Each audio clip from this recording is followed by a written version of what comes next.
अब जालंधर की उत्पत्ति होती है जब भगवान शंकर ने अपने क्रोध को क्षीर सागर में बहा दिया तो उस क्रोध से वहां एक बालक उत्पन्न हुआ और वह गंगा सागर में संगम पर बैठकर जोर जोर से रोने लगा। उसके रोने से संसार बेचैन हो गया, लोकपाल और समस्त चराचर संसार चलायमान हो गए। उस बालक के रोने को सुनकर समस्त देवता ब्रह्मा जी के पास जाकर बोले कि हे पितामह, बड़ा भयंकर समय आ गया है, आप इसका शीघ्र विनाश करने की कृपा करें।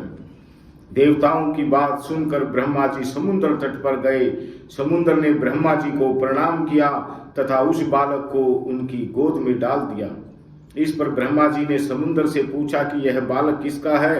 ब्रह्मा जी को समुद्र ने बताया कि मुझे यह तो ज्ञात नहीं है कि यह बालक किसका है, परंतु यह सागर संगम में उत्पन्न हुआ है। आप इसके जातक कर्म का संस्कार कीजिए। इधर वह बालक ब्रह्मा जी के गले में हाथ डालकर अपनी ओर आकर्षित कर रहा था। उसने उनका गला इतनी जोर से दबा दिया कि ब्रह्मा जी की आंखों से आंसू टपकने लगे। अब ब्रह्मा जी ने बड़ी कठिनाई से बालक के हाथों को हटाया और सागर से बोले, तुम्हारे इस पुत्र का जातक कर्म बताता हूं। मेरे नेत्रों से जो यह निकला है, इसलिए इसका नाम जलंधर होगा। यह उत्पन्न होते ही तरण हो गया है, अतः यह समस्त शास्त्रों का पारंगत होगा और महापराक्रमी बनेगा।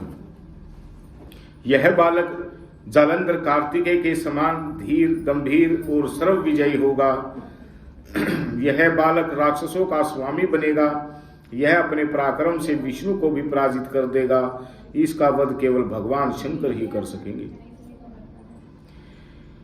इसकी पत्नी पतिव्रता, सुंदर और सौभाग्यशाली होगी। इसके पश्चात सागर ने राक्षसों के गुरु शुक्राचार्य को बुलाकर उनका भी राज्याभिषेक करा दिया। दैत्य का सम्राट घोषित कर दिया। काल नेमी की पुत्री वृंदा से उसका विवाह हुआ और विवाह में खूब उत्सव मनाया गया।